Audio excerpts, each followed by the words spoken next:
Hey guys, welcome back. My name is Steve, and welcome to another episode of Born to Talk About Sports.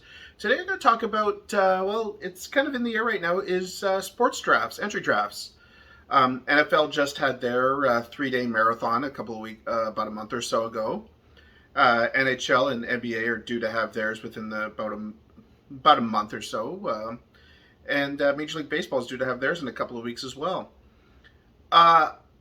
It's funny with drafts. It's when your team gets the first overall pick. A lot of teams will be excited, going, "Oh, it's a chance to get a new start. It's a chance, something to build off." But let's pump the brakes a little bit. The NHL first overall pick, the last true impact player, borderline generational, was Austin Matthews back in 2016. Before that was Connor McDavid, who's right now obviously probably the best pure player in the game. You're the best player in the game when your offense is so good, no one even points out your even mediocre to decent defensive stats. In the NBA, the last first overall pick to make any sort of impact, to be like a perennial all-star, maybe Devin Booker. With Phoenix about 3 or 4 years ago. NFL, Major League Baseball, the last first overall pick to have any sort of legacy might be Bryce Harper. Major League Baseball, it's funny, only one first overall pick has ever made it to the Hall of Fame. Only one. And that's Ken Griffey Jr. with, obviously, with the Mariners and a little bit with the Reds. Excuse me. And in the NFL, unless it's a quarterback, the first overall pick most times or not is forgotten. Like, I can't tell you who the first overall pick went to Jacksonville this year, just off the top of my head. I can tell you went first overall last year. It was Trevor Lawrence. Year before that, Joe Burrow. And then a couple years before that, Baker Mayfield, currently with the Cleveland Browns, but by September, who the hell knows? So one just answers because in the upcoming NBA and NHL drafts, Orlando has a first overall pick in the NBA, and in the NHL, it's the Montreal Canadiens.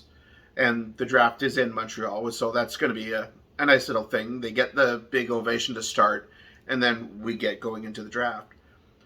And really, I tune into drafts, and probably a lot of other people do, who, especially if fans of teams who are not picking in the top 4 or 5, you look for the trades. When Gary Bettman gets up to that podium, the only time he ever gets cheered is when he says, "I have a trade to announce." NBA, they can report on the trades, but they can't be official. And then NFL, the best part of the NFL draft was the trades. With Tennessee sending Brown to, I believe it was Philly, and then Baltimore sending Hollywood Brown to Arizona. This entire NFL offseason has been completely bonkers, so why not make the draft a little bit more interesting as well? And then you've got Delvin Cook's brother. Then you've got like certain things. It's like, oh, Delvin Cook's brother goes to Buffalo. He was also a running back. Like a couple of years ago, you got Stephon Diggs' brother Trayvon going to Dallas, who's probably one of the best cornerbacks right now in the league. So what I'm just saying though is with certain drafts, a lot of times the first overall pick it's not a game changer. They're like, say with the NHL, like I'm going back to, it's like Montreal is expected to draft center Shane Wright out of the Kingston Frontenacs. And the comparisons I've heard is if he progresses at his absolute peak, it could be borderline John Tavares. If he flatlines, progress, he could be a Ryan Nugent-Hopkins, which is a second, third center. Montreal is lacking centers after Nick Suzuki, so Shane Wright is a no doubt pick. In the NBA, I haven't done a lot of research, but there is definitely no LeBron James out there, or hell, even Scotty Barnes or John Morant or Zion if he ever gets his weight under control. Um, so the Orlando Magic, they had the fourth overall pick last year. Got Jalen Suggs out of Gonzaga. Outside of injuries, was a bigger disappointment than a lot of people. I guess the Raptors got it right by passing on him. But Orlando, this is their first time getting first overall pick, I believe, since they drafted this center out of LSU, this O'Neal guy, Shaquille or somebody like that. So they've had success in their first overall picks before, but again, there's no standout pick. So again, I'm just going back to that. Just because your team has the first overall pick, don't expect your team's fortunes to go overnight, because the idea of the first overall pick running, being the automatic favorite to win the Rookie of the Year and leading your team to success in the NHL and the NBA. Don't even get started on Major League Baseball, because when you get drafted, it's like at least another 2 or 3 years before you can get a sniff of the show. But yeah, don't expect your team to basically go from a team that deserves the first overall pick to a playoff team and a championship contender overnight. It just doesn't happen anymore. I mean, hell, look how, I mean, it took McDavid 6-7 years to get past the second round. Hell, this is only his second time past the first round. I mean, no fault of Austin Matthews this year, but even Matthews still hasn't gotten the Leafs past the first round, even though they're probably playing the team that's going to the Stanley Cup final, and gave Tampa the biggest fight they could. But yeah, so like I said, if you're a fan of the Habs or the Magic or any teams, let's face it, if you've got a top 5, borderline top 10 lottery pick, I guess, enjoy the draft. It's a step to towards your team's future, but don't expect things to change overnight. What happened with the last team that got the first overall pick in the NHL made the Stanley Cup playoffs was, I think, the Leafs in 2016-2017. But they already had Marner in the system, who they drafted the year before, and kept him Jr. during the rebuild year. They had Nylander in the system. They made the trade for Freddie Anderson. It's not as if Austin Matthews single-handedly alone got them in the playoffs, even though 40 goals for rookies outstanding. The Leafs already had pieces around them. Montreal's got a couple of nice pieces in Nick Suzuki, Cole Caulfield, Josh Anderson needs to have a rebound year. Didn't have a really good World Championship out in Finland. But yeah, Montreal has a few nice pieces. Wright is going to be a solid, probably start off as a number 2, number 3 center and go from there. But yeah, like I said, Montreal's got a few nice pieces. Shane Wright is definitely going to add to it, but he's not the be-all and end-all for Montreal this year.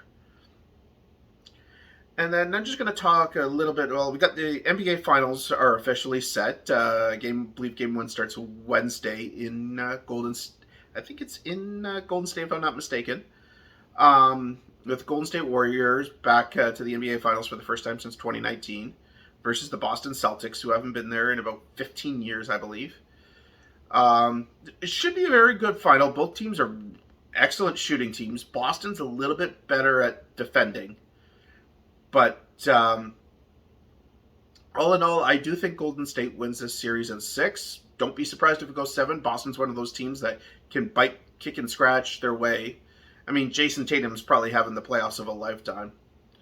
So yeah, I like the Golden State Warriors in 6. We got the NHL Conference Finals starting tomorrow in Colorado, the Oilers versus the Avalanche. Again, please say a prayer for Darcy Kemper and Mike Smith, because they're going to see more rubber at them than a dead skunk on the 401. For anyone who lives in Ontario, they'll get that reference. And then you've got Tampa Bay Lightning getting the winner of Game 7 versus Carolina or New York. Home team has won every game in this series. However, though, if I had to put $1 on a team on any of these gambling websites that you see about 1 million of now in Ontario, I would bet on the Rangers. I think Shesterkin comes through like he did in Game 7 against Pittsburgh. And then, well, honestly, it doesn't matter who wins. The winner of this game gets the right to get their ass kicked by Tampa in 5 or 6 games.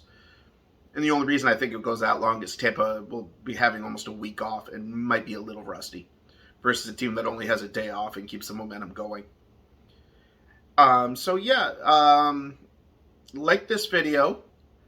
Like this video. Comment on what you think of drafts. Do you think they're boring? Just reading reading a list of names. What would you do to spice up the draft? Would you again? What would you do? Change, make it. I don't know. I don't know.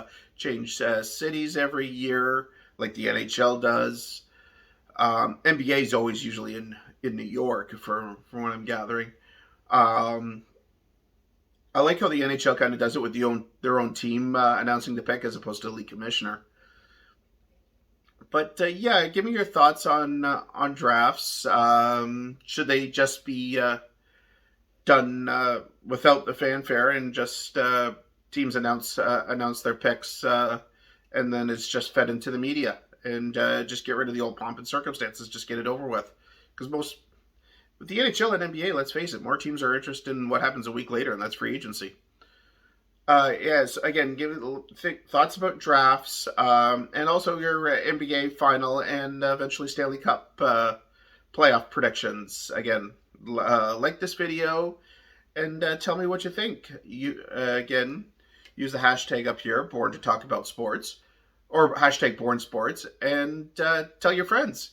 And I'm going to try to do these videos a little more consistently. Sorry about it, but life's been a little busy, getting ready for the summer with gardening and just overall exhaustion. And until then, enjoy.